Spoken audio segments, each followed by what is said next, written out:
Good afternoon, everyone. Welcome, welcome.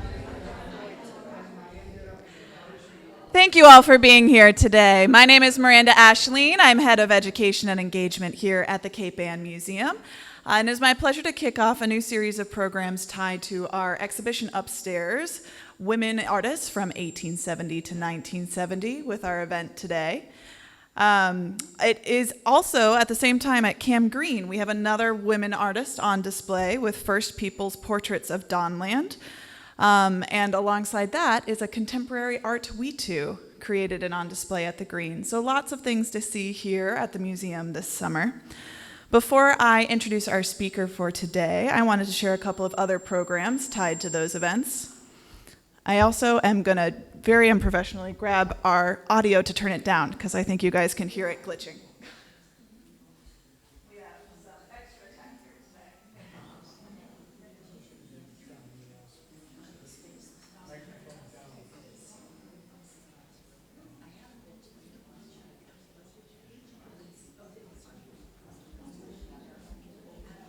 All right, potentially a little better. Thank you all. So in addition to today's talk, we have an artist talk with Matika Wilbur, who is the photographer behind First People's Portraits of Dawnland at Cam Green. That will happen on Friday, July 19th at 6 p.m. Following day, on Saturday, July 20th, we have Indigenous Heritage Day from 1 to 4 p.m. with the Wampanoag Nation singers and dancers, an opening ceremony from Larry Spotted Crow Man, and Native American music with Hawk Henrys. So a really exciting day over at Cam Green. Tied to our exhibition upstairs, we have a CAMTalk with Sylvia Yunt from the Metropolitan Museum of Art, which will take place here in the auditorium on August 10th at 11 a.m. on Cecilia Bow's Green Alley Days. So definitely don't want to miss that one. And then to wrap up our programming tied to our Women Artists exhibition, we have a really exciting panel discussion with contemporary women in the collection on September 7th at 11 a.m., which will be with Ruth Mordecai, Gabrielle Bargazzi, Susan Aroney, Clara Wainwright, and Judy Rotenberg. So you don't have to have that all memorized. We do have a quarter program guide upstairs. You can grab it on your way out, and hopefully we'll see you at many more of those events.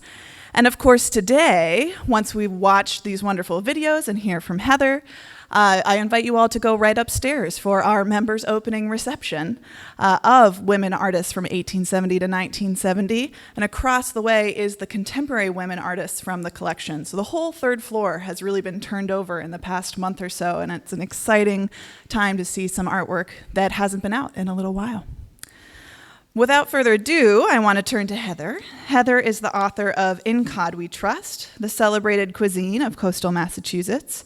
She co-hosted the Politics and a little bit of food podcast, The Mid-Pod, and has continued to work in production through a series of videos for 1623 Studios. Her current work, which we're highlighting here today, is as a producer at 1623 Studios, where she's been documenting the histories of local artists and their impact on Cape Ann and the world at large.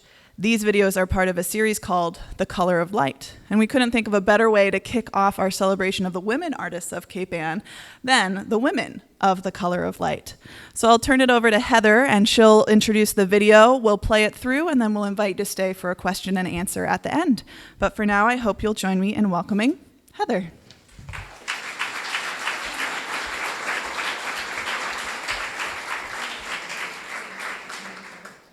Thank you, everybody, for coming. And Miranda, thank you, and Martha Oakes. I don't know if you're here, but I want to give a great big thanks to you for inviting me here today. It is such an honor to be in this building with The Color of Light, because so many of the paintings that are in the color and the works that are in The Color of Light are in this building. But it's a particular honor, as Miranda said, to be here associated with the Women Artists of Cape Ann, 1870 to 1970. I just want to say, Miranda said some things, but just for those of you who don't know, The Color of Light is a 1623 production. I work for 1623 Studios. And at this point, it is 15 videos. It has won a Communicator Award and a Davy Award. It is focusing on the artists of Cape Ann, the artists who have really helped build the Cape Ann art community and also sustained it. Now, the Cape Ann Museum does an amazing job of keeping all these works forward and, vital in our culture. So I really just hope that the Color of Light can support those efforts, with maybe the deeper stories that the museum can't always go, that profoundly into. Now, this is the women of the Color of Light, and I just want to say this about the women of the Color of Light. When I choose an artist to focus on, I'm focusing on the artwork, the quality of the artwork, the artist's experience on Cape Ann, and often their experience in the broader world. So I choose artists, I don't choose men or women. So in this case, there are 8 videos that are focusing on women artists, but there was never a gender, argument in my mind when they were chosen. So for me to line up these 8 videos and watch them, the earliest to the latest, told me a really startling story. And it might not be startling to you, it might be obvious, but I saw something that I had not seen before about the Cape Ann art community. I'm not going to say what it was. I'm going to save it for the Q&A later. But it was just really interesting to see these 8 videos lined up as one, as a group of women. So mostly, I just want this experience for you today to carry through to what you take upstairs. I hope it can inform and broaden and heighten your experience when you are looking at the art upstairs. So with that, we will begin. Thank you.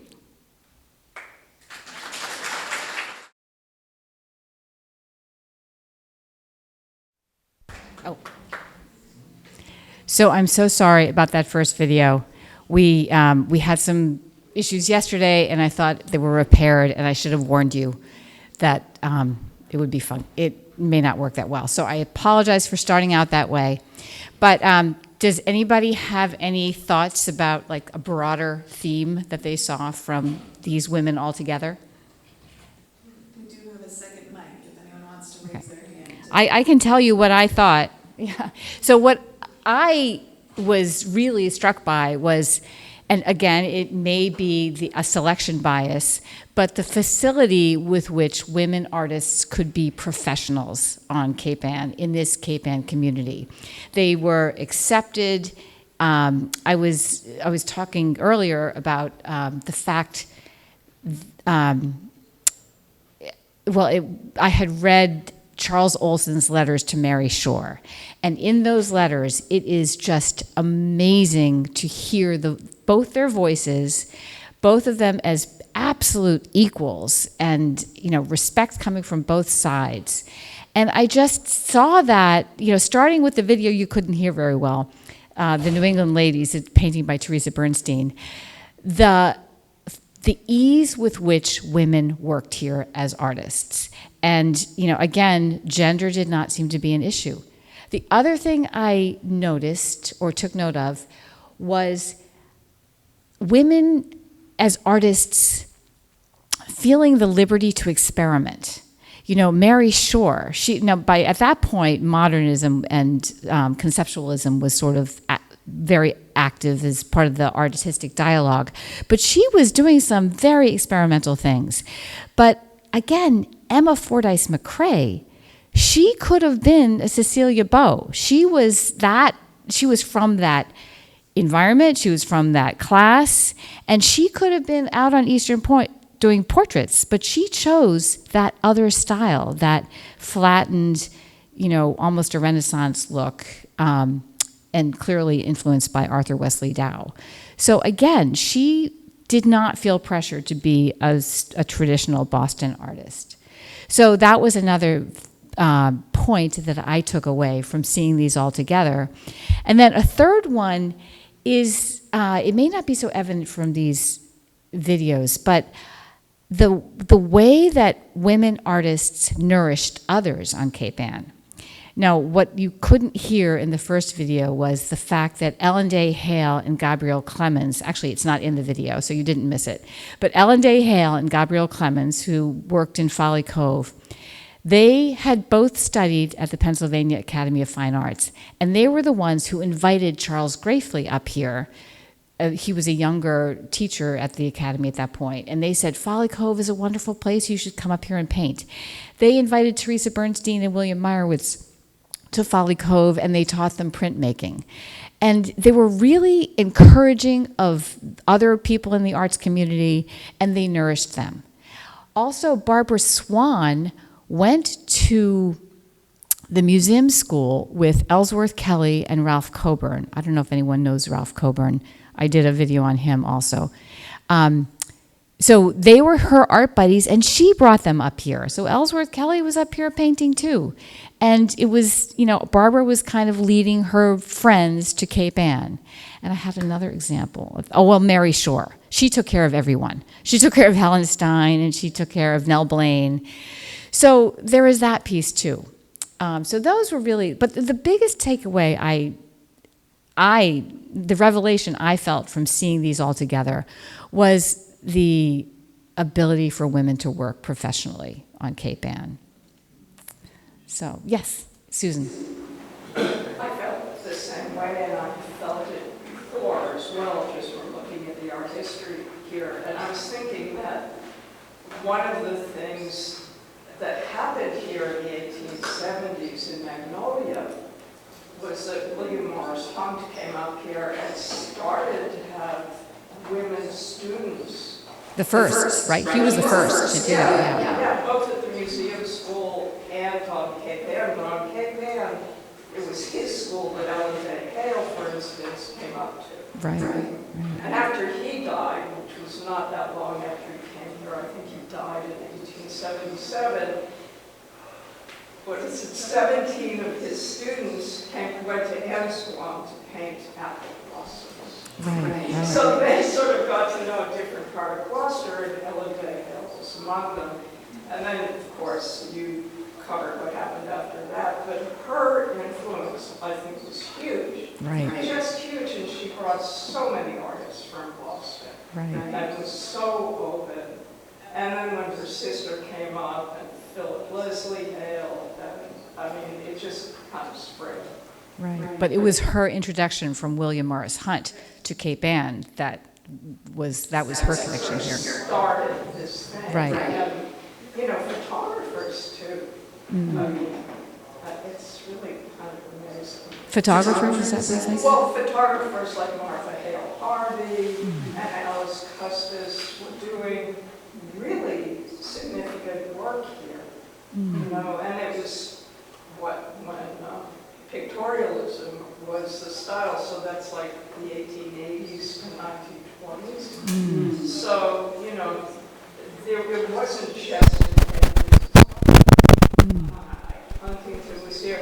I think Gloucester just historically, I don't know what's going to happen, but historically had a tolerance and allowance of eccentricity that was pretty rare. Right. As everyone knows, Gloucester. So, I think that's part, that atmosphere is part of what allowed the women to feel comfortable doing what they did. Yeah, that makes sense. That makes sense. Anyone else have a comment or question? Yes. I'm going to carry a mic back to you here. I can project pretty well. Just for the recording too. Does Cape Ann continue to attract women in particular? And are there a lot of women painting currently on Cape Ann? Anyone who wants to answer that? Yes. Yeah. Is Sarah Fedorsky here? There she is. Hi, Sarah. You are a living artist on Cape Ann. Do you want to say? Yes, exactly.